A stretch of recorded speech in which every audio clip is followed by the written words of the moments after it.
Here's Brody Brazil. You know, I don't think it happens often in Major League Baseball where a team loses 100-plus games, 2 straight seasons, and then somebody comes out and says, you know what, I want to give credit to their managers, their general manager and their field manager for doing such a tremendous job.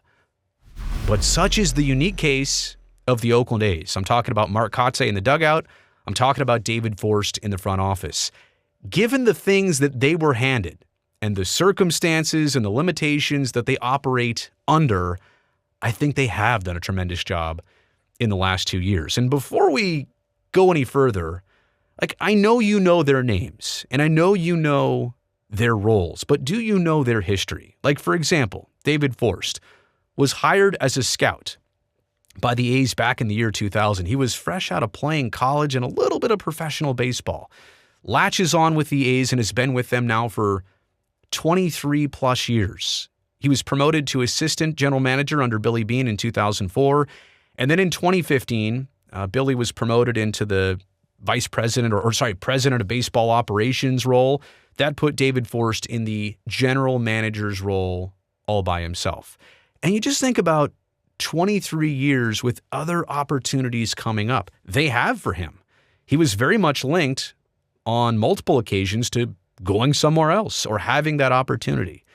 But he's had a huge loyalty to the Oakland A's. And this goes way before current ownership groups, even the prior ownership groups. He's outdated so many people in the organization. His loyalty has existed literally since day one.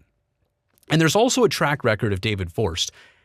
Not so much the ability of building a great team for a very long time because, again, the limitations, which we will go into detail on in a second, but the ability to regenerate and regrow and rebuild a team from scratch and to find that next group over and over again.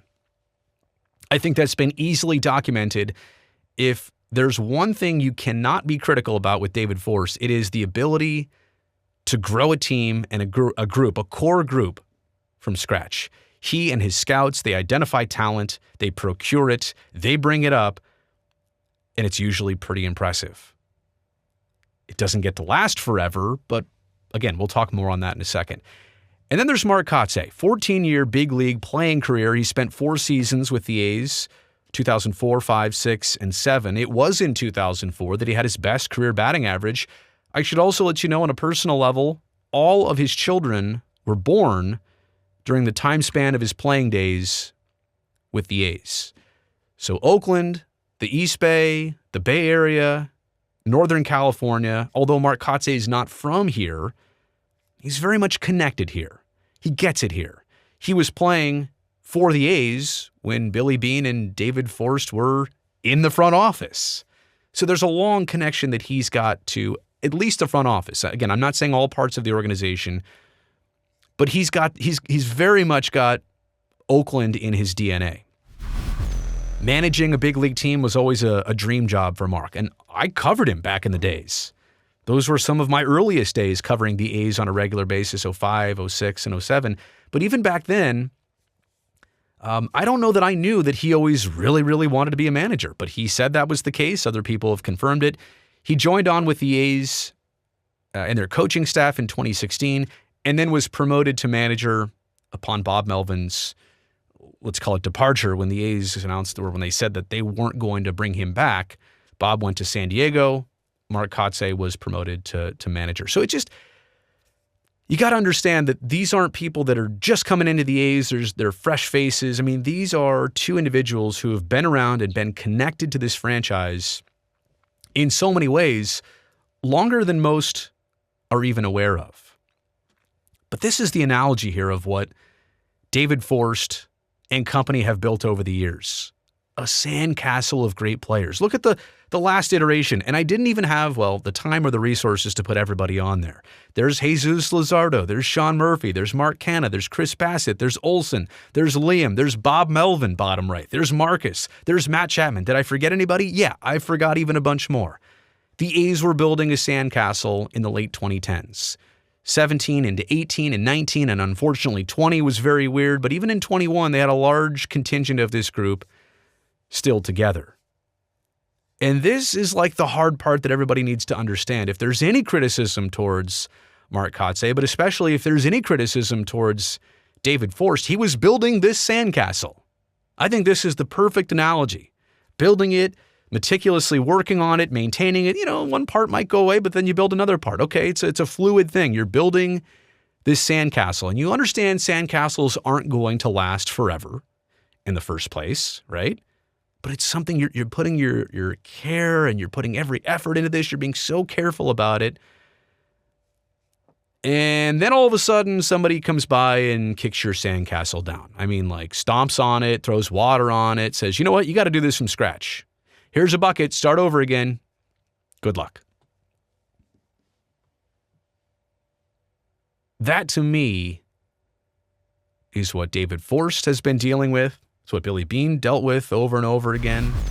I know the A's are famous for Moneyball. The A's are famous for regenerating like this. But do you think that's what David Forst has wanted to do over and over all these times? He's a loyal guy. This is the task at hand. And there's only 30 jobs, baseball jobs like this. We'll get into all this stuff in a second. But this, to me, is the perfect analogy of what's happened to the A's over and over again. The sandcastle got kicked over. Didn't have to be, but it did. Let's do all the considerations here.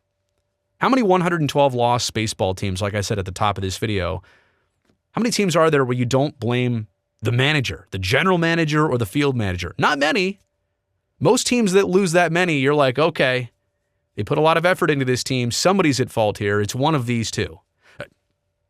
Case in point. Look at the San Diego Padres. And obviously, I've got my favorite. I like to back Bob Melvin in all of that, knowing their team, what the Padres went through. But fingers are being pointed. Is it A.J. Preller? Is it Bob Melvin? Front office? Field manager? Who is it? In this case, the A's lose franchise record games in Oakland history. And realistically, nobody should be saying, well, those 112 losses are either of those two's fault. It was self-inflicted. The sandcastle falling down was self-inflicted, but it's not on those two. I would also tell you that as ugly as the A's results were this year, 112 losses, and last year, 102 losses, the clubhouse didn't make things worse. I've seen far worse clubhouses. Guys fighting, the season falling apart, controversies, spats. I said it, spat between two people.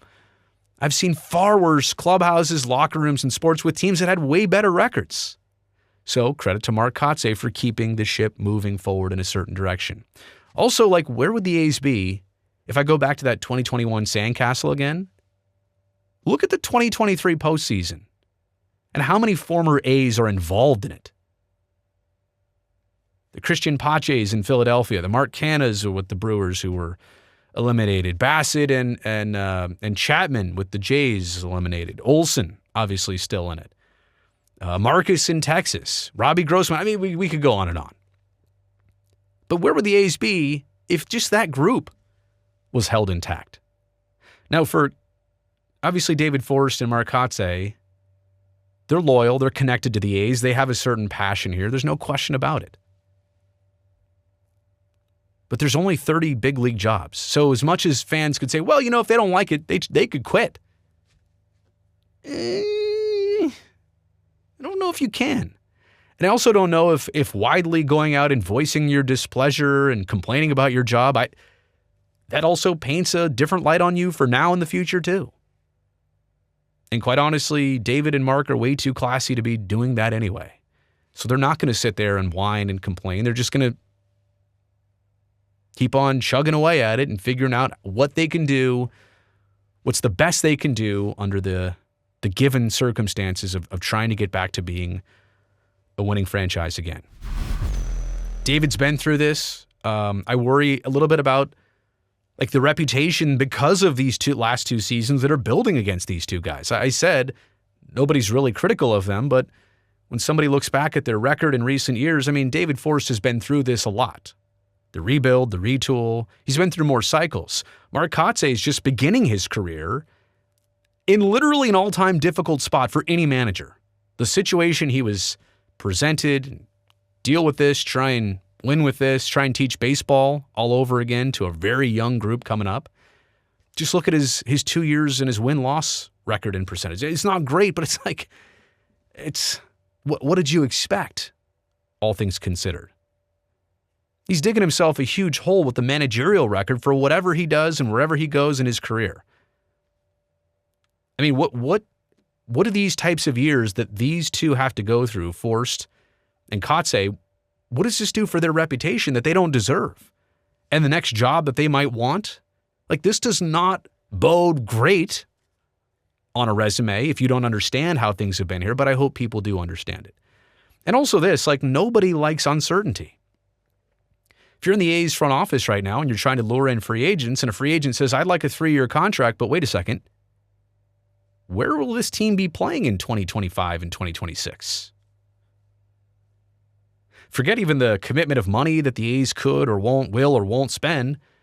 It's a very difficult job for the front office to get players. And how about for a manager and his staff to know, like, where will we be in a couple years?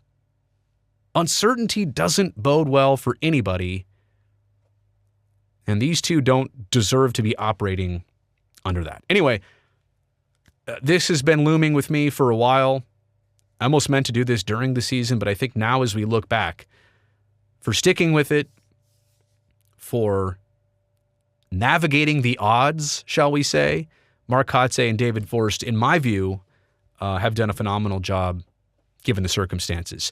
You made it here to the end of the video. You know I appreciate that. Thumbs up down below. Also, don't forget to subscribe to this channel so I can definitely see you back here next time.